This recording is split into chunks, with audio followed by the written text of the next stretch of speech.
And the first thing we're going to do is hear from our committee leaders. Believe it or not, we still having committees online. We have committees. So let's listen to some of those. And good morning. I'm Martha Kirby. I have a few to announce first, and then I'll look through people waving their hands or putting up their hands in the participant chat. Judith wanted everyone to know that we are returning to RE services at noon today. So those of you with kids, or I guess even not kids, if you want to participate in RE, anybody can join in at noon. The Zoom link is on our website. Chris wanted to report that Chris and Amy will be holding youth group today, Beacon at, I believe it's still Beacon, isn't it? Yes, at 11:30 for all of our youth. And that is all that, I don't see Crystal yet. Oh, she is there. Are you having parent support group tonight? Do you want to say something? I just threw it up in the chat. Parent support group, once again, 9 o'clock tonight on Zoom. Even if you only pop in for a few minutes, it's a great way for us to all reconnect and try and figure out what we're doing from here on out, because summer. The link can be found in the notable news. If you don't want to go digging through it and you want to directly message me through the chat, I can always provide you the link that way. So hope to see you all tonight, 9 p.m. Thank you, Crystal, for keeping that going. I know it's a great group for those that participate. It helps to know you're not in it alone whenever you have kids and getting good advice. So I know that Joey has asked to say something. Oh, you're muted, Joey. Oh, there you go. You. It takes a minute. Unmuted. Okay. Now? Yeah. All right. This was brought up to me, but it's kind of coming from SAC, even though I haven't checked with everybody at SAC. Many of us are feeling helpless during this time of racism and pandemic. I understand the protests, the demonstrations, and even the violence that many American cities are experiencing. Yesterday in my covenant group, I said, people in this country are fed up, and I think that's how we're all feeling. This is a time more than any other when the desire to come together in community is stronger than ever before. So tomorrow night at 7 p.m., those of you who wish to join us can drive to the church for our own peace vigil from our cars. Bring your signs, but also know that there will be no access to bathrooms. Masks will be mandatory if you get out of the car, and we will meet for about an hour. We well recognize that this gathering will be symbolic, not necessarily practical, but it will allow us time to grieve together what is happening in our country. It will allow us to speak support and perhaps even discuss some options for more actions that we can take, more productive actions we can take. If anyone has an amplifier, that's one of those portable loudspeakers that we can use to address a group, we would love to borrow it for the event. But even without one, we will meet, we will grieve together, we will support our community, and we invite you to join us. We shall overcome. Thank you, Joey. I'll be there. Me too. We used to have an amplifier that we briefly used for Inquiring Minds. I don't know if we still have it or not. Does anyone know, Patrick? It might be hiding out in your closet. I don't think we do, Martha, but you could ask Steve or anyone else. Yeah, we'll look for that. Thank you, Joey. Dave Simon says there's an amplifier in the audio closet. Okay, great. Thank you, Dave. I'll go find it earlier. And a drop cord to plug it in, don't forget. Yeah, I have one of those. So, Roberta, can you unmute yourself?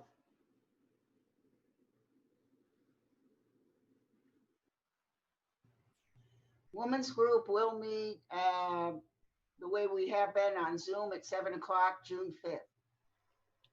Great. Thank you. We haven't sent out a theme yet.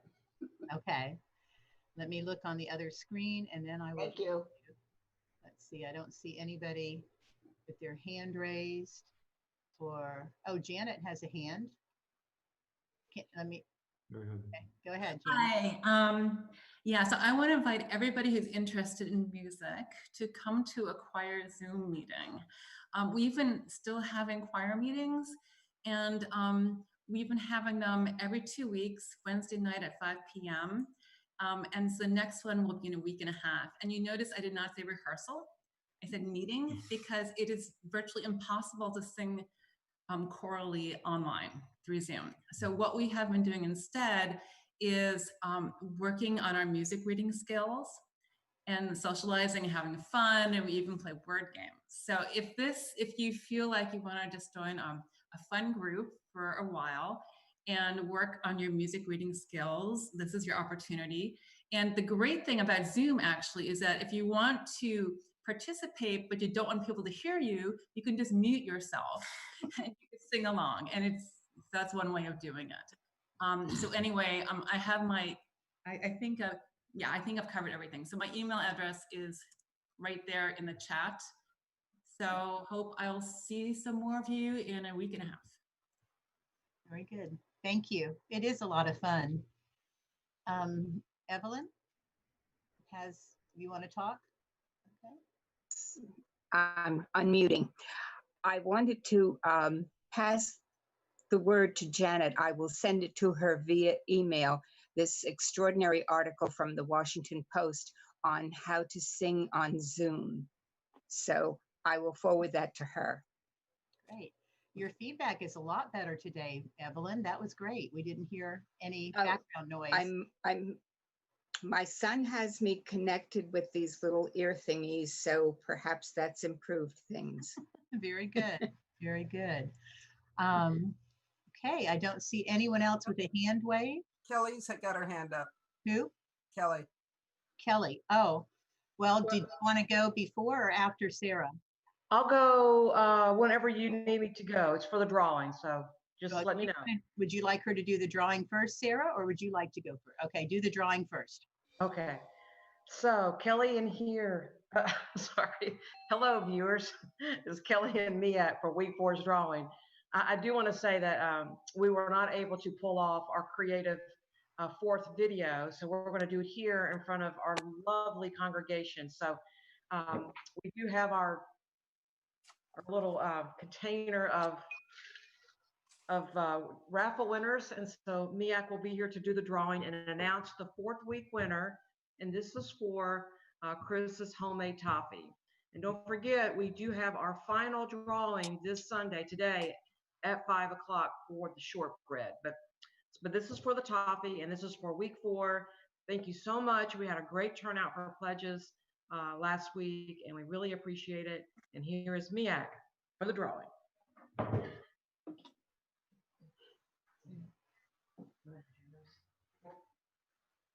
Hello, everyone. No, I'm not. I'm just going to pull something out. Ready? You gonna read it? Go ahead.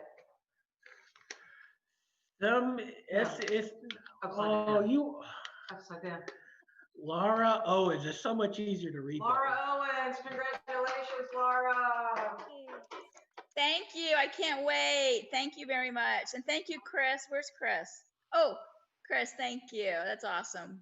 We'll enjoy that. It's very good. Very good. Oh, I bet. I bet. Thank you very much. Thank you, Miak and Kelly. And I think that we're ready for Sarah, who will be the final announcement, and then we'll go back to Paula. Okay. So I'm here to give the update on the pledge drive. We have pledged already for the upcoming fiscal year, $88,140. Thank you, everybody who's pledged. We're really very grateful. For the Minister Fund, we have pledged $29,910 for a total of $118,050. Again, we are so grateful to everybody who has pledged. Thank you for your generosity. We can't do this without you. We are aiming for 100% participation from our members and friends this year. And I want to address some people who may feel, I'm committed to the congregation, but right now I simply cannot make a pledge. I don't know what my financial situation is going to be, and I can't pledge. We actually have an option for you to, there's a form, on the form, on the web page. You go to the main web page, on the yellow banner across the top, it says pledge drive, click here. And when you get to the pledge form, there is an option that says waiver request. I pledge to continue supporting our fellowship, but I am unable to make a financial contribution at this time. That's your way to let us know that you are still a committed member, you still want to join with us, but that right now it's not feasible for you to financially donate. We totally accept that. We just want to hear from you. So if everybody could please fill out a pledge form of some sort. Today is the day that we have as our last day, and we would love to have 100% participation from people. And as an incentive, there is one last drawing. It's going to be for shortbread from Chris Reed, who bakes amazing desserts. And so you really, really want to make sure and get in for that drawing. So again, this is the last day of the pledge drive. Please go out, fill out your form, let us know what we can count on from you. And we are just grateful from the bottom of our hearts for your generosity. Thank you.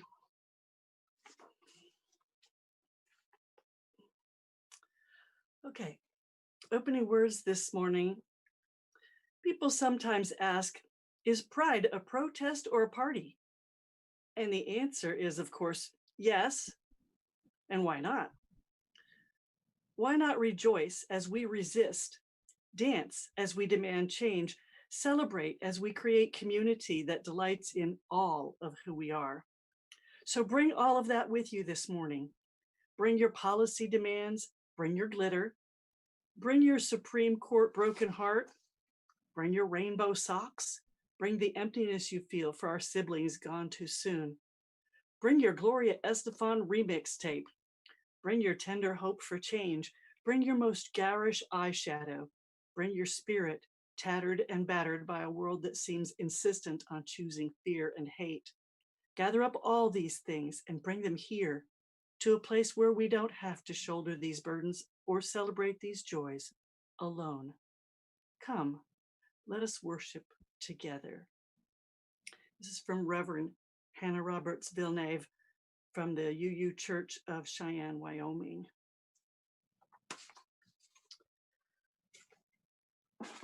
As we light our chalice, I'm going to light mine and you can light yours if you have one there at home. In the light of truth and the warmth of love, we gather to seek, to sustain, and to share. Because that's what we're all about here. And we affirm our relationship to each other. Love is the spirit of this church, and service is its gift. This is our great covenant, to dwell together in peace, to seek truth in love, and to help one another. I'd like to offer a special welcome to our guests on YouTube, whoever's watching out there, hello. And if you're interested in a spiritual home, you're of course welcome to join us today and any day.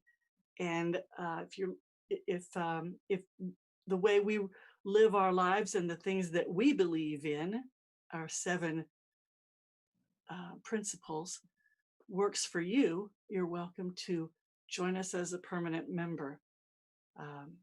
And we'll discuss that, how we're going to do that on another day, because we're not taking new members and signing the book and all those things at this time of social distancing. We love to socialize. We like to get real close to each other. And this is cramping our style, I gotta say.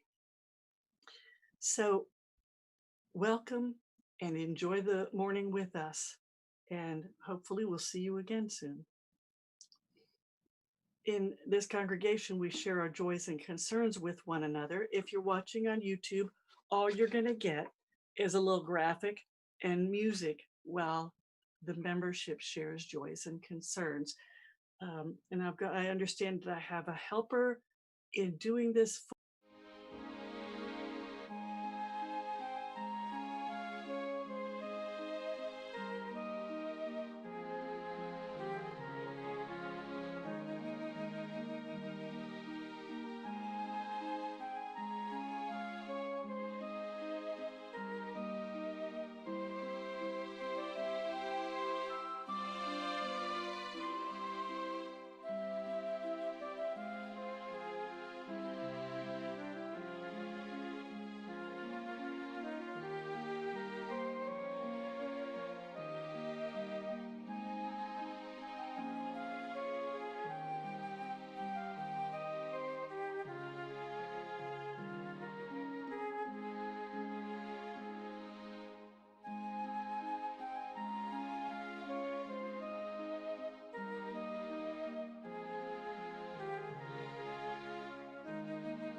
agenda says Judith Stein-Farrell with, oh, well, actually, today it's going to be Danny with Time for All Ages.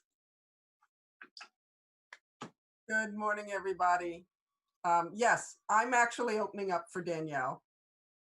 Patrick is going to run the slides for me this morning, I think. I'm going to give him a chance to pull it up, though.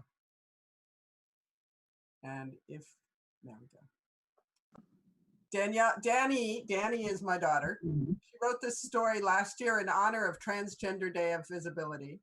And while the story clearly reflects the importance of that day, it also speaks to taking on a mantle of leadership when it is necessary, being true to ourselves and facing our fears, doing difficult things because they must be done, and finally supporting those who need our support, which is why our speaker's here today. So please, I ask you to listen to Danielle's story, and then later listen to our speaker. Listen and hear with your heart and with your soul. And as we get started, remember one truth.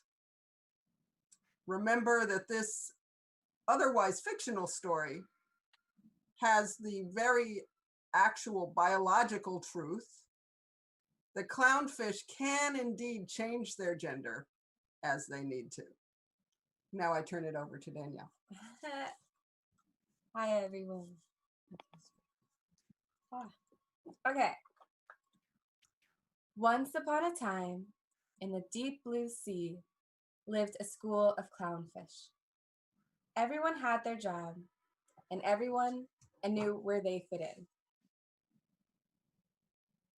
There were teaching fish and learning fish. There were funny fish and leading fish. But amongst this family of fish lived a small male clownfish by the name of Andy. He was a young fish, but still he worried about who he was in this school. He tried different jobs. He tried to be a teaching fish. He tried to be a learning fish. He tried to be the funny fish, and he tried to be a leading fish. However, no matter what he did, it all felt wrong. He felt like he was swimming with the wrong fins. All of the other fish told him he'll figure it out. All he has to do is keep searching. And searching he did. Until their leader, a female fish who was well-loved, vanished. The school of fish were thrown into a panic. They had to find their leader fish. But until then, who would be their leader? All of the fish began to look around. They began to ask questions. What did you need to be their leading fish? In this school of fish, you were to be a smart, hardworking, fast swimmer of a fish. There were many fish who were smart, hardworking, and amazing swimmers. However, there was one more thing a fish had to be to lead them. They had to be a female fish. The elder fish tested every fish who wanted to try to be their leader. Many fish tried to become the leader. They would complete all of the math problems and they would swim far distances quickly. But none of them wanted to be the leading female fish. The female fish who were told they could succeed would find themselves not ready to take the lead. And the males who were told they could become the leading fish did not want to change into a female fish. There was nothing wrong with being a male fish, and there's nothing wrong with being a female fish. These male fish just didn't want to change. They were not female fish, and they were happy with how they were, and that is okay. But little lost Andy the clownfish was not happy with how he was. He wondered if he was a female, would he feel like he was swimming with the right fins? He went to their elder fish and asked to take part in the test. The elders were impressed by his intelligence and how hard he worked. They watched him swim to the far coral reefs and back. When given the chance to become their leader and change his gender, he flapped his fins happily. Maybe this would be what he was looking for all along. And the elders granted him the chance. and Andy felt himself become Andrea as her fins pushed against the water gently. With the first swim as Andrea, the small clownfish knew that she was smart, that she was hardworking, and that she was a good swimmer. What was wrong was that she was in the wrong scales the whole time, swimming with the wrong fins. The School of Fish welcomed her with open fins. As their new leader, she began their journey to find their old one. It took many days and many nights, but Andrea could only feel glee at her new body. Their adventure could take months, and knowing she was finally swimming the right way would make the trip a lot easier than had she not.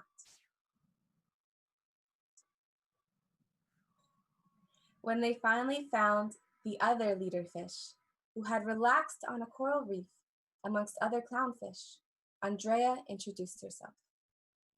The old leader smiled and gave the smaller fish a hug. We are one in the same fish. Our scales have not changed, but how we wear them has. I know it was scary to find out who you are meant to be and find your meaning in life, but I am glad to see you swim with new grace.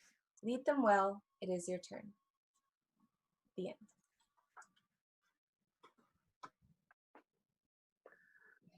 Very nice. Thank you. I love it. Thank you so much. We're going to have a grown-up person talk about a very similar topic. And his name is Gustavo. Wait a minute. I wrote that down somewhere. I am so sorry. I've lost his last name. Help me. Someone help me out. Oh, yeah, we have to do this offering thing. His last name is Rico. Rico. Thank you. There he is. Were we supposed to do this offering thing first? Let's back up and do that. Let's make some music while you take a time to go to our little donate button and do that, or write a check and drop it in the mail, or whatever it is you do there. If you're high tech, you do it online, and if you're a little bit more like me, then you put a check in the mail. And either way is perfectly acceptable here.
Thank you. What I wanted to say about that is that you could tell that UUUF, even though it's University Unitarian Universalist Fellowship, doesn't have church in the name, but you can tell we're a church because we do pass the plate every time we have a meeting. See, that's what defines churches.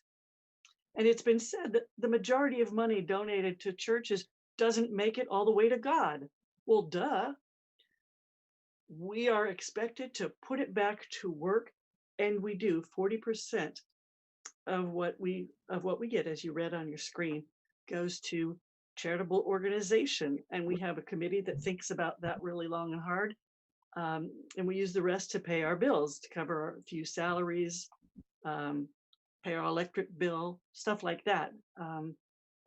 So that's what you're seeing here in action. You've just been a part of it. So on with our speaker, Gustavo Rico. He's originally from Colombia, came here when he was a teenager, and has been, now, some people who come to this country from other places say, I'm going to be low profile and kind of see if I can't disappear into the local population. But Gustavo's not like that.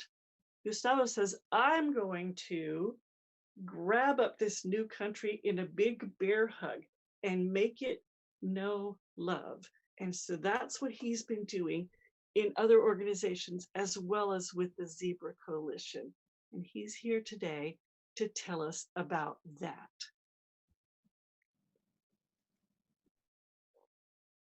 Somebody turn on his mic. Thank you for that. That's so sweet. And thank you for all of you guys that are donating and helping us out. It is such a wonderful gift that you guys are giving, especially with everything that's happening right now. So thank you for all that and having me. I wish I could meet all of you guys in person and talk to you guys in person. But I do appreciate this way of communicating and keeping in touch with each other. Do you want me to go into the presentation now, Paula? Yes, please. Okay, awesome. So good afternoon, everyone. Good morning still, actually. My name is Gustavo Rico, like Paula said, and my position here at Zebra Coalition is the development manager, which truly just means speaking about the mission, and I have the gift of being able to meet a lot of you guys and connect you guys to a local mission that if you want to have an impact on the LGBT community here locally. So at Zebra Coalition, we are now 10 years old. So it's a great birthday year for us. And we started 10 years ago because 4 wonderful men decided that we were asking, all these people to come out and be themselves and be who they are, but we weren't creating a space for younger LGBT people to, one, feel safe and just feel connected, right? So if you've been kicked out of your home, if you have lost all your support system, some people are not as lucky to be in churches as accepting as you guys. So some people even lose that connection to God or connection to the spiritual self, right? So the goal was being able to give a space for kids to just be, to have fun, to play again. Because once you do that, then you allow people to actually dream and envision what they want for their lives. So everything really started by making sure that kids have a home to have. So a lot of people don't know, but 40% of all homeless kids in the nation, that includes here in Orlando, are LGBT. And that happens for many reasons. Some of them are kicked out of their houses. Some of them are even thinking that they're going to be kicked out. So instead of waiting for that, they're just going to run away from home, right? It's the fear that drives them to that place. Some other people just don't have the support of the family, period. And they might be discriminated against for jobs. They might have low self-esteem because they might have believed what they heard in their society, that they're not worth loving, that they're not worth existing. So a lot of them turn into alcohol and substance abuse to be able to numb the pain, right? So we create for them a ways to heal all that pain, to meet other people, to learn how to be a healthy LGBT person here in Orlando. Because a lot of our kids say, oh, like what I really need to be successful is to go to New York or San Francisco or any of like the big meccas, right? Like the cities that we hear about in history and in context. And the mission for Zebra is to make sure that Orlando is one of the cities, to make sure that the kids stay here, that we become a stronger city together, and make sure that we're supporting every single person here in Orlando. And that's one of the things that I personally really passionate about, because I fell in love with this area, and this area raised me to be the person who I am today, right? I don't want to like have to leave and leave my family and leave my support system here. I want to make sure that everyone is safe. So we do that through a couple ways. The main way is providing housing, right? So if you're a homeless person and you're worrying about where you're gonna eat the next day or where you're gonna sleep the next day, then you don't have time to think about well, I want to work on myself, and I need to stop using alcohol, and I need to figure out what I want to be in 2 years, right? Because you don't have space to do that. So we really make sure that people are as safe as possible, so they can take another step. So housing is something that we provide. We don't do emergency housing just because of the funding that we have, and we are always pretty much at 100% capacity with around a 15 people person wait list, which is not ideal, and it's something that we really try to tackle, right? So when we first started, we used to own 3 beds, and right now we're up to 12 beds. So it's something that we're very proud of, but still 12 beds is not the necessities that we have, especially here in Orlando, where we have such a problem with affordable rent, right? A lot of us can empathize with that. A lot of us are, especially with COVID, a lot of us just felt that, we're 1 month away, one bad accident from losing everything that we fought for. And a lot of our kids are like that. And then the other main program that we provide is therapy.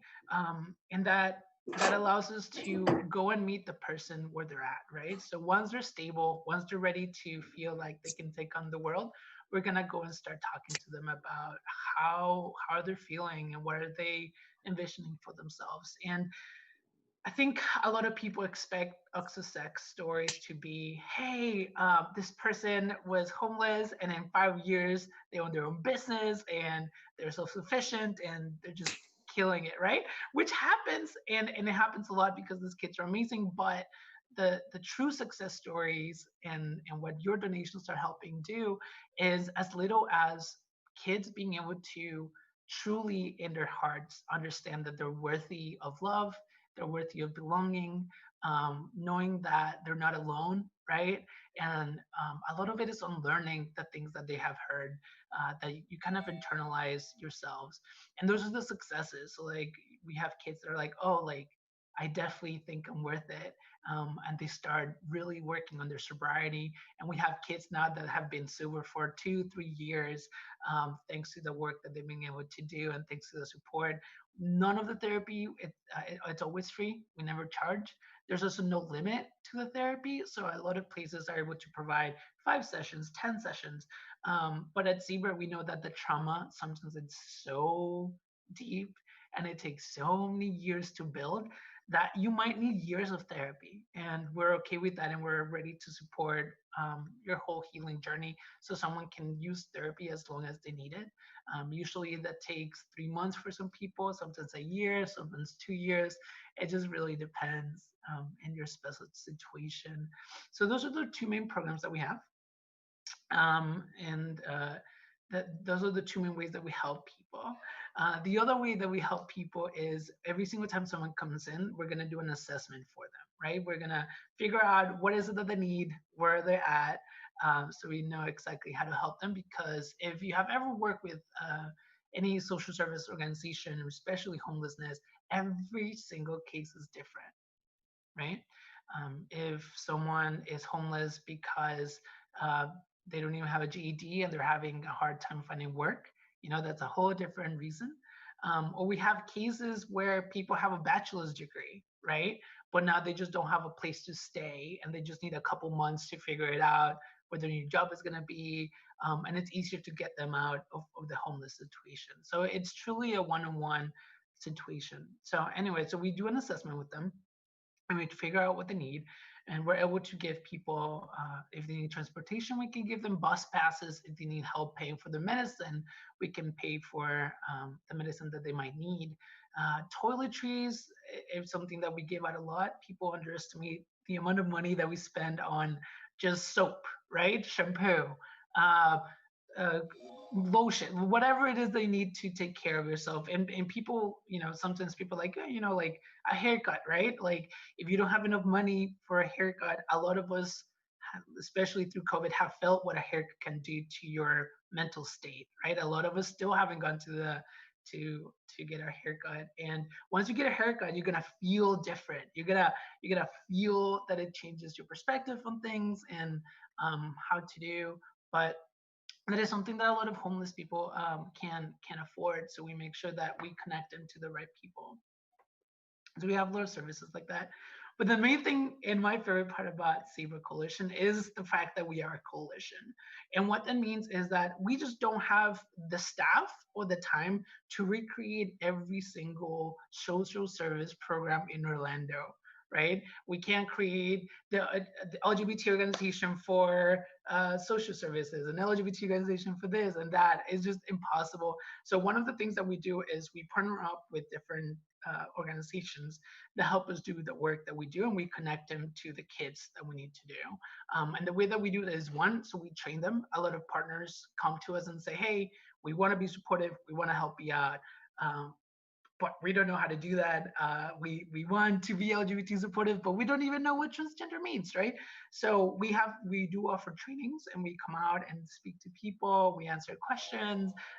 We teach people how to be their more supportive self. And then the other way, once you're trained and once we know that you're safe, we're going to partner up with you to provide certain services to people. So some of the partnerships that you might not know that we have is, one of the main ones right now is the Orange County public school system. So we partner up with them. We train every single one of the social case workers. We train their therapists.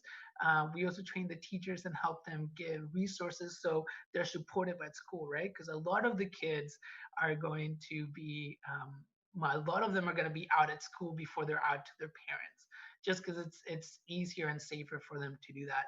So we want to make sure that we're working with the schools to make sure that schools are as safe as possible for them. So we think about little things with them that many people might not think about, right? So like one small thing that I thought it was really cool, we train teachers on how to answer certain questions from parents, right? So if a kid is transgender, for example, and they're kind of experimenting with the clothes that they're wearing at school, a lot of them are actually gonna take the clothing in their backpack.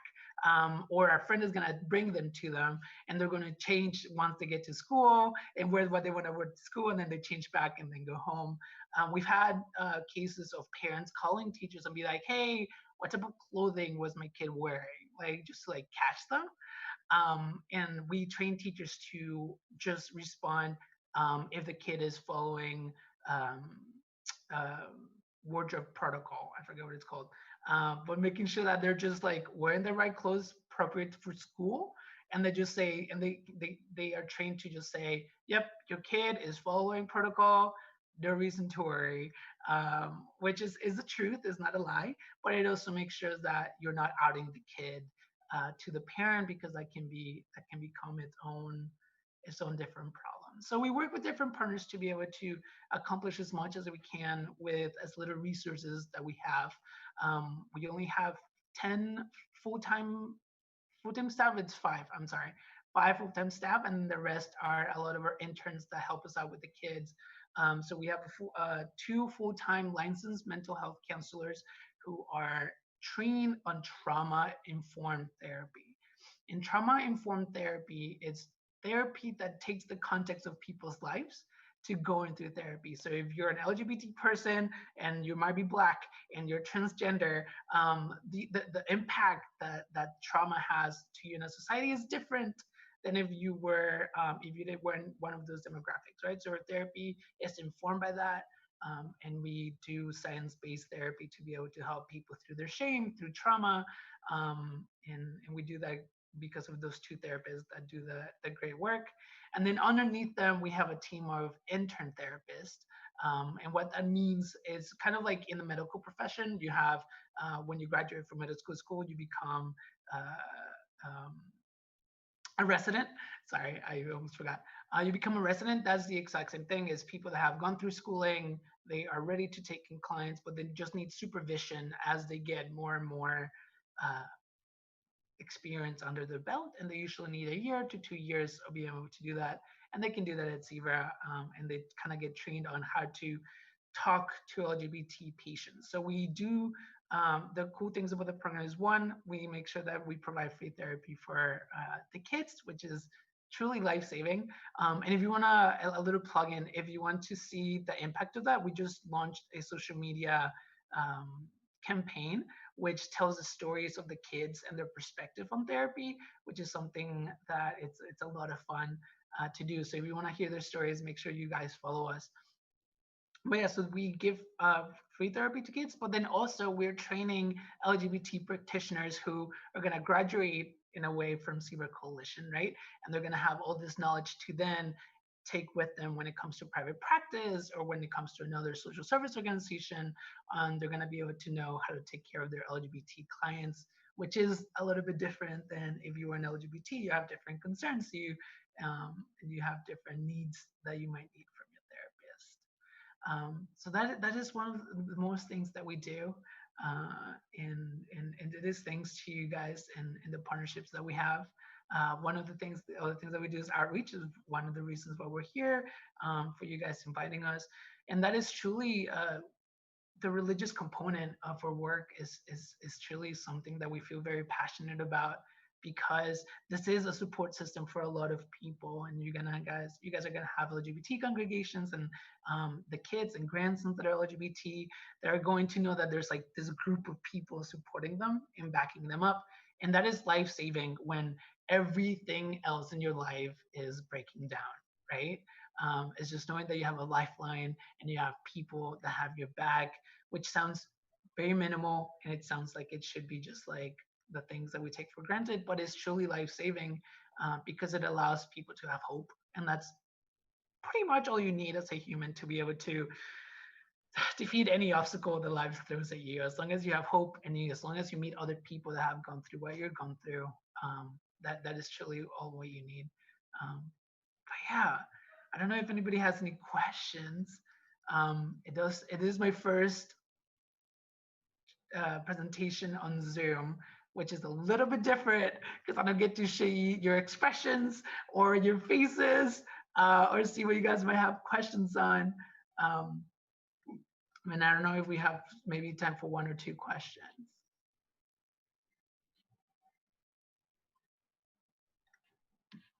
Mary Jane?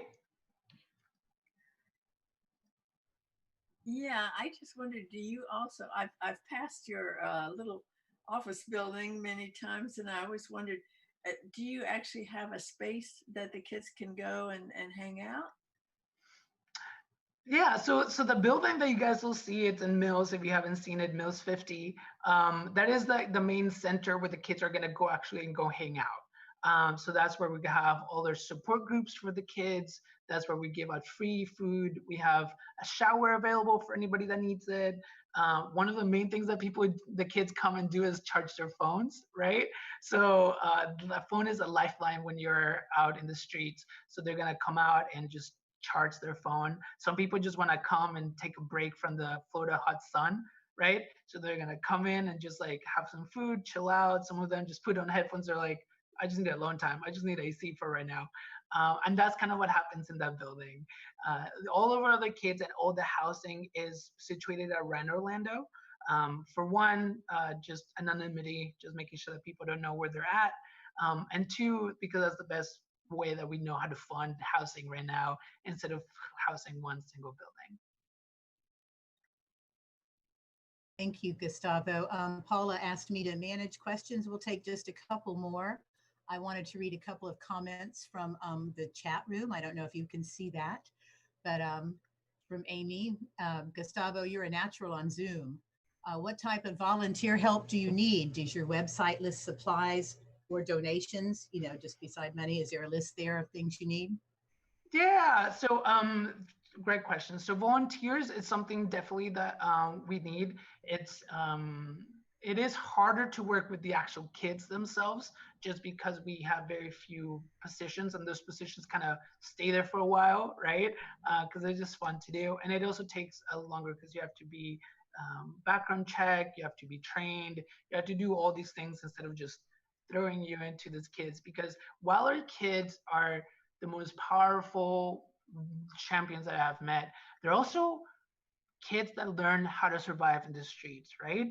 It comes with a lot of trauma. It comes with knowing how to survive in ways that a lot of us haven't had to. So we do need to train people on how to interact with the kids, but we also need help for events. And be able to get people to help us out with the fundraisers that we have, and even things like, yesterday we had someone that wanted us to use their house and to charge for parking so people can go see the launch of the SpaceX, right? So things like that is something that we need volunteers with. The other thing that's on our website is our Amazon wish list. So a lot of people enjoy donating actual things to nonprofits. So that's definitely something that we have available to you guys. So if you guys don't want to donate actual money, but you actually want to see the items get to the kids, you guys are more than welcome to do that. That it's up to date. We update it every single month. And whatever is there is something that we need right away. We can do Amazon gift cards as well if you really don't know what to do, but you want to give through Amazon. Gift cards is something that we give to our kids a lot, just in case they need anything like that. We have one program, so we have 2 housing programs. I forgot to say that. One housing program is completely free for the kids, and then they're going to come into Zebra and just worry about their own mental state and getting ready for life. And then there's another program where they're going to actually pay some of the rent of the house. And that's to help them transition out of the program. And that can be in their apartment that they already have. It can be any housing that is completely up to them. And we cover some of the expenses and the kid covers some of the expenses. And that's just to help them start getting into a better place financially and getting ready to come home to practice adulthood in a way. Which is hard. It's hard for a lot of us. Yes. That is one of the other questions here is what sort of housing, temporary, permanent, group, rooms and homes with families? I mean, do you own your own homes or do you look for people to say, hey, I've got this rental house with 3 bedrooms that you could use? Yeah, that's a good question. So we do all of the above, truly. We don't own any of our housing. We rent most of the housing that we have. Through great partnerships that we have. The main obstacle that we have been having about housing is not just the beds themselves, but is to if I'm gonna add beds, I need to add a case manager to actually go and visit all of the kids and making sure that they're all safe and doing what they need to do, right? And then also therapists, we need to expand therapists. So that's one of the main obstacles to expanding housing, other than just bed themselves. But the housing is, we have some housing that's kind of like in a hotel type of scenario, which is just one room and you have a kitchenette little thing, you have your bedroom, and that's pretty much it. And then we do have one single house that has 3 bedrooms and then there's kids in each bedroom, which is one of our longest type of housing that we have had. And we do more of the hotel rooms just because it's the cheapest, most feasible way that we can do it, because it pays for cleaning of the place and we have someone on property at all times. Okay, thank you. Are you able to read the chats? Because there are a lot of good comments here from our members, how we appreciate how smiley and bubbly you are. Thank you for bringing vivacity, I'm not sure, vivaciousness to such a tender topic. We use that word and we're all very grateful for the work that the Zebra Coalition does for the community, as long as you're partners. Thanks for all the work. There's a link someone put up to the zebrayouth.org. Is that the best place to go for volunteers and wish list? Yes, and everything is there as much as you guys need it. We also do provide a lot of trainings, and I will go out and talk to anybody that will listen. So if you're a part of any other groups,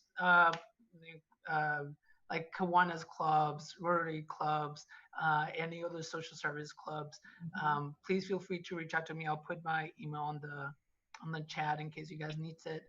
But we really do want as many people to know about the resources. One, because a lot of it is free and the kids can come and get what they need. But 2, we do know that there's people out there trying to help and support and make Orlando even a more supportive environment for everybody that needs it. So that's definitely something that we can do. The other thing 2 things I didn't mention, there's just so much, but 2 things. So one, we do have support systems, online support groups right now for kids, and that happens every single Thursday, and that's always on our social media. So if you know an LGBT kid who is not, just wants to talk to other kids, that is something that we have. And we also have a support system for parents, specifically for parents with trans children. We have beautiful, beautiful parents who want to help out, want to support, but like how many of us have gone through it, it takes a lot of your own learning to be able to support someone else, right? So we do have a support system for parents to be able to vent and talk through challenges and get support and ideas from each other. That is something that you can definitely do. Well, thank you. I think I'm about ready to turn it back over to Paula, but one thing I do want to mention is what you just said about how learning for parents and community members is so important, because we can cause harm when we don't know, and the more that we learn, the better we all are. And that's why our congregation is moving through the welcoming congregation process, so that we can officially have our rainbow up and know that our members understand and are welcoming. And that's part of why you're here today. That was part of our welcoming congregation's request. And know that we are out near UCF on the east side of town. And when we get ready to open again and be available, we can be a space for events or for workshops or any other ways we can partner and help out. So we don't want this to just be a one-time thing. So let's keep that relationship going, and we look forward to being able to meet you in person too. I don't think it will be as long as it's been, but then who knows? It's all up in the air. We keep learning every day. So thank you so much for sharing with us today. And I'm going to turn it back to Paula. Thank you for having me, guys. I really appreciate it. Anybody that wants Gustavo's email or anything, just, text me, email me. We'll have it up. We'll make sure that you're available for all our people. So thank you very much.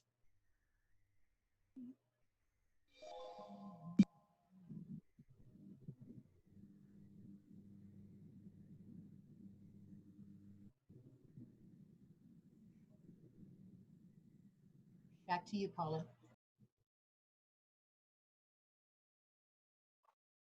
We extinguish this flame, but not the light of truth, the warmth of community, or the fire of commitment. These we carry in our hearts until we are together again.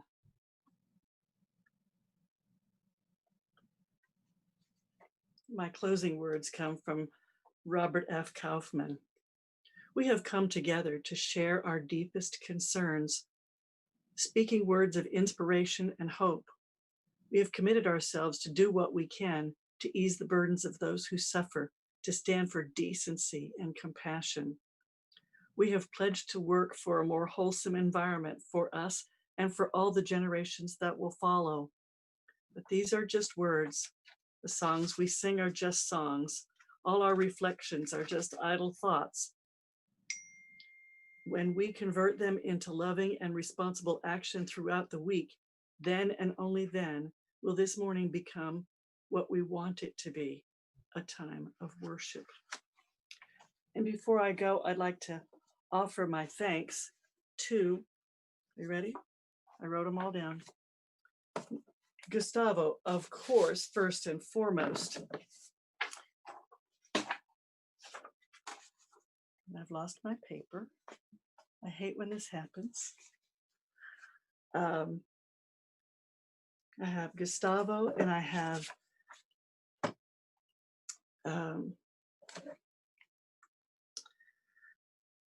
Patrick Mitchell, who's one of my technical support persons, and Paul Mata, another one of my technical support persons, because I need that many. And to Amanda Major, who was supporting with the joys and concerns, and Martha Kirby, who's an anchor for me whenever I do this. Thank you all so much. Couldn't do it without you. Thank you, Paula. Have a wonderful day. Go on with your other meetings. Bye-bye. Take a minute.